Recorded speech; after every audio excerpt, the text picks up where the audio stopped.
आपण भूगोलाच्या बाह्य प्रक्रिया भाग 2 या धड्याच्या पुढच्या विभागामध्ये प्रवेश करतोय. चला तर मग. आता आपण इथं बघणार आहोत की वाऱ्याचं खनन कार्य. तर मग वारा आपल्याबरोबर खूप सारे लहान आणि मोठ्या आकाराचे असे वाळूचे कण, त्याच्यानंतर दगडं, असे अनेक इत्यादी पदार्थ हा वाहून नेतो. आणि मग वाऱ्याच्या या मार्गातील खडकांवर हे पदार्थ काय होतात की घासले जातात. आणि घासले गेल्याने किंवा आपटले गेल्याने त्यांचं खडकांचं खनन कार्य हे घडून येतं. मग यातून या प्रक्रियेमधून भूचक्र खडक, अपरक्षण खळगे आणि यारदांग इत्यादी भूरूप ही तयार होतात.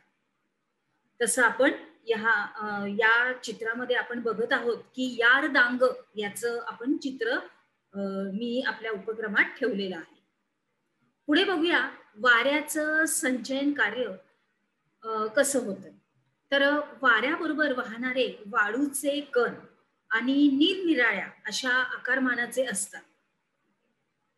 कारण वाऱ्याबरोबर खूप सारे पदार्थ, सगळी दगडं, वाळू सगळं वाहत असतं. मग ते वेगवेगळ्या आकाराचे असतात. मग हे काही सूक्ष्म असतात, काही अतिसूक्ष्म असतात, काही थोडे मोठे असतात.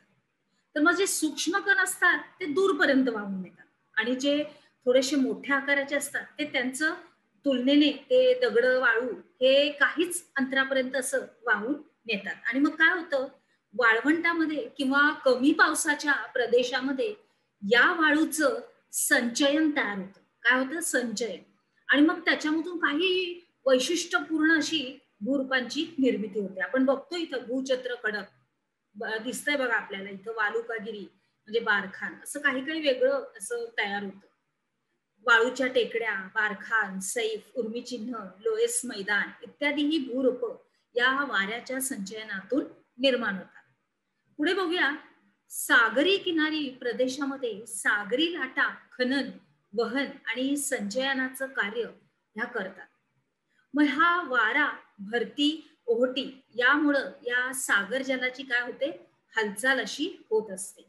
मग त्याच्यामुळे या लाटा समुद्राच्या किनाऱ्यावर येतात आणि मग किनाऱ्यावरती जे खडक असतात, ज्या खडकांचे भाग असतात, त्या खडकांच्या भागावर या लाटा काय करतात, मारा करतात आणि त्याच्यामुळं तिथं खनन तयार होतं, खनन घडून येतं.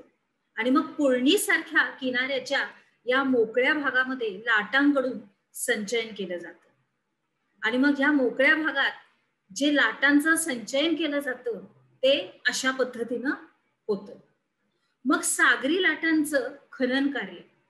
मग लाटा जेव्हा किनाऱ्यावर येऊन फुटतात तेव्हा पाणी आणि त्याच्याबरोबर आलेले दगड, धोंडे, रेती, वाळू इत्यादी सगळे पदार्थ जेवढे पण असतात ते जोराने येतात आणि किनाऱ्यावर आपटतात.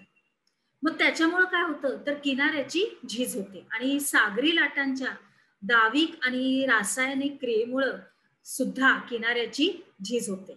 आणि मग लाटांच्या या खनन कार्यातून सागरी स्तंभ अशी इत्यादी भूरूप तयार होतात.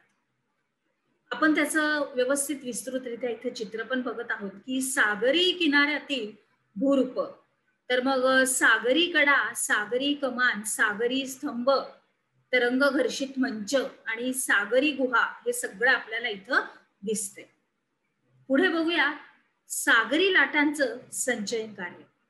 तर किनाऱ्याची झीज झाल्यामुळं सुटे झालेले पदार्थ हे सागर तळावर साठतात आणि मग भरती आणि ओहोटी या पदार्थांची किनाऱ्याकडे आणि परत सागराकडे हालचाल ही सुरू होते. आणि त्याच्यामुळं हे पदार्थ काय होतात, एकमेकांवर आपटतात आणि आपटून आपटून बारीक होतात, बारीक बारीक बारीक होतात. आणि अशा पदार्थांचं संचयन हे लाटांचा प्रभाव जिथं कमी असतो अशा किनारी भागामध्ये होतं. आणि मग सागरी लाटांच्या या संचयन कार्यातून पुळण, वाळूचा दांडा, खाजण इत्यादी भूरूप तयार होतात. मग आता भूजलाचं कार्य आणि त्यांची भूरूप.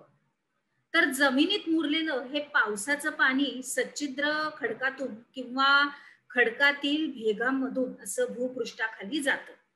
हे पाणी अच्छिद्र खडकाच्या थरापर्यंत जाऊन तिथे साठलं जातं आणि मग हे साठलेलं पाणी म्हणजेच काय तर भूजल. काय असतं हे भूजल. तर मग खडकातल्या काही विद्राव्य खनिज ही पाण्यामध्ये विरघळतात आणि ती भूजलाबरोबर वाहत वाहत वाहत वाहत जातात आणि हे भूजलाचं खनन कार्य होय. आलं लक्षात? पुढे जाऊया. आपण काय शिकलो? वाऱ्याचं खनन कार्य, वाऱ्याचं संचयन कार्य आणि सागरी लाटांचं संचयन कार्य ह्याच्यावर तुम्हाला टिपा लिहायच्या. चला तर मग आता आपण पुढे जाऊया.